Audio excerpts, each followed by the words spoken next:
దూత media, power of news. వాళ్ళు అంటున్నారు కదా ఫారెస్ట్ లేదు అక్కడ యానిమల్స్ లేవు అని చెప్పేసి. కానీ ఒకవేళ లేకపోతే మమ్మల్ని అక్కడికి ఎందుకు అలో చేయట్లేదు? ఒకవేళ అదే కనుక నిజమై ఉంటే మీరు కూడా అక్కడికి వచ్చేవాళ్ళు కదా, మొత్తం రికార్డ్ చేసుకునేవాళ్ళు. కానీ మీకు ఆప్షన్ లేదు. మేము అది మా ల్యాండ్ అని చెప్పేసి మేము వెళ్ళినప్పుడు ఆ రోడ్ ఉంది, అక్కడ నుంచి రోడ్ పక్కన మొత్తం వాళ్ళ ల్యాండ్, మీరు అక్కడ అడుగు పెట్టొద్దు అన్నప్పుడు ఓకే ఫైన్ మేము పెట్టలేదు. కానీ వాళ్ళు ఉంది ఎవరి ల్యాండ్లో? మా దగ్గరనే. మళ్ళీ మా డిపార్ట్మెంట్ సైడ్ వచ్చి మీరు ఇక్కడ వరకు అసలు రావద్దు, లోపలికి ఎంట్రీ లేదు మీకు అని చెప్పేసి మమ్మల్ని దూరం పెట్టారు. సరే అది అయిపోయింది. యానిమల్స్ ఎక్కడికి వచ్చాయి? మా హాస్టల్ వెనకాలకు వచ్చాయి, అయిపోయింది. దాని తర్వాత గోపన్పల్లి ఏరియా ఉంది, గోపన్పల్లిలో కాలనీలోకి వచ్చేసాయి డీర్స్. వాళ్ళు ఏం చేస్తారు? వాళ్ళు వీడియోస్ చూసుకుంటూ మాకు పంపిస్తున్నారు. మేము ఏం చేయగలుగుతాం? ఇప్పుడు బయట వాళ్ళు మాకు ఎంత సపోర్ట్ చేస్తే మాకు అంత మంచిది. అండ్ ఇప్పుడు క్యాంపస్ వరకు వచ్చిందేమో, మేబీ నెక్స్ట్ ఇంకే ఏరియానో ఎఫెక్ట్ అవుతుంది పక్క. వాళ్ళకన్నా ఇప్పుడు ఇక్కడ ఉంది, మేబీ మళ్ళీ ఇంకో ప్లేస్లోకి షిఫ్ట్ అవ్వచ్చు.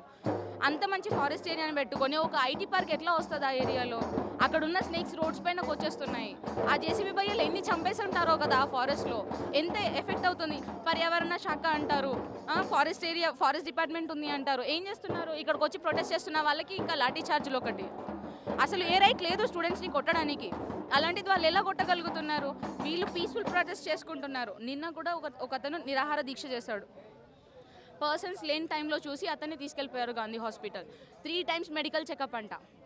మధ్యాహ్నం అతను స్టార్ట్ చేశాడు, రాత్రి 8 గంటలకు అలా స్టార్ట్ చేసిన పర్సన్కి అర్ధరాత్రి 12 లోపు 3 సార్లు మెడికల్ చెకప్ అవసరం ఉండదు. ఏ మనిషి అయినా సరే 2 రోజులు బతుకుతాడు కదా, అతనికి ఆకలి తెలవడానికన్నా 2 రోజులు టైం పడుతుంది. అలాంటిది ఆ టైం కూడా దొరకనివ్వకుండా అతనికి మేము లేని టైంలో, మా పర్సనల్ థింగ్స్ కోసం మేము బయటకు వెళ్ళిన టైంలో వాళ్ళు వచ్చి ఆ పర్సన్ని తీసుకెళ్ళిపోయారు ఎవరి పర్మిషన్ లేకుండా. హౌ? అతను ఎవరైనా డిస్టర్బ్ చేశాడా? డిస్టర్బ్ చేయలేదు. డిస్టర్బ్ చేయకున్నా కూడా అతని పని అతను ఒకటి సైలెంట్గా చేసుకుంటున్నాడు. ప్రొటెస్ట్ చేయడానికి ఎన్నో రకాలు ఉంటాయి, అదొక తరీకా అతనిది. అలాంటిది ఆ ప్రొటెస్ట్లో చాలా మంది వచ్చారు ఇక్కడికి. కానీ వాళ్ళు 24/7 అతను వెనకాల ఉండలేరు కదా, వాళ్ళు కూడా డే మొత్తం ప్రొటెస్ట్ చేసి అలసిపోయారు. అలాంటి టైంలో కూడా వాళ్ళు ఏం చేయకుండా ఉన్న మెయిన్ పర్సన్ని, వాళ్ళ ఉన్న మోటివ్నే తీసేశారు. ఇప్పటికీ వాళ్ళు ఎందుకు వచ్చారు అని అంటే అందుకే జస్ట్ మనకు సపోర్ట్ కావాలి. అండ్ ఇక్కడ స్టూడెంట్స్ ఎంత చేసినా కూడా ఇంతమంది ప్రొటెస్ట్ చేస్తున్నారు కదా, దీంట్లో ఏం లాభం ఉంది అని అంటే వాళ్ళు ఒక రెస్పాన్స్ ఉండాలి గవర్నమెంట్ సైడ్ నుంచి, వాళ్ళు ఒక రెస్పాన్సిబిలిటీ తీసుకోవాలి అని.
Now they are held accountable, and it has become only because of the fight that the student union has led inside this campus.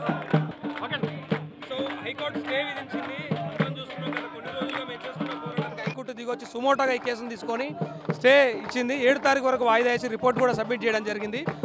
మేము ఈ విద్యార్థి సంఘాలు అందరం కూడా కలిసి భవిష్యత్ కార్యాచరణ కూడా మేము ప్రకటిస్తాం. ఇప్పటికైనా కాంగ్రెస్ ప్రభుత్వం చెంప చెల్లుమనేలా హైకోర్టు సమాధానం చెప్పిందని మేము భావిస్తున్నాం.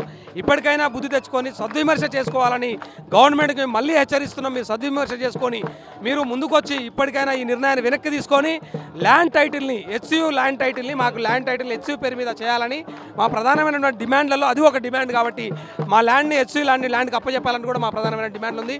దీనికోసం మేము మళ్ళీ సుప్రీంకోర్టును కూడా సంప్రదిస్తున్నాం, లాయర్లు సంప్రదిస్తున్నాం, లీగల్ అడ్వైస్ తీసుకొని మేము ముందుకెళ్ళడానికి ప్రయత్నం చేస్తాం. ఈ పోరాటం ఇప్పటితో ఆగిపోదు. ల్యాండ్ మా యూనివర్సిటీ పేరు మీద వచ్చే వరకు కూడా పోరాటం చేస్తూనే ఉంటాం. సో వానం లేక ఎండ కానీ వాన కానీ విద్యార్థుల పోరాటాలకి అవధులు ఉండవు కదా.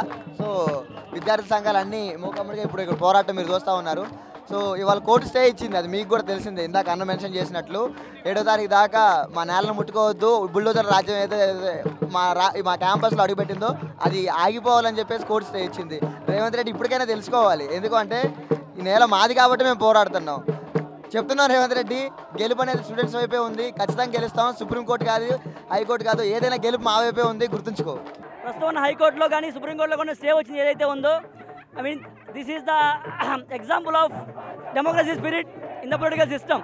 సో కాబట్టి మాకు ఇంకా కోర్ట్స్ పైన నమ్మకం ఉంది. ఇది ఇంకా కథం కాలేదు, ఇది ఇంకా అవ్వలేదు. సో ఇంకా మా వాళ్ళు స్లోగన్స్ ఇస్తున్నారు, దాని అర్థం ఇంకా ఇది just partial justice, partial win. ఇది కంప్లీట్ విన్. ఖచ్చితంగా ల్యాండ్ అంతా మాకే వస్తుందని మేము నమ్ముతున్నాం.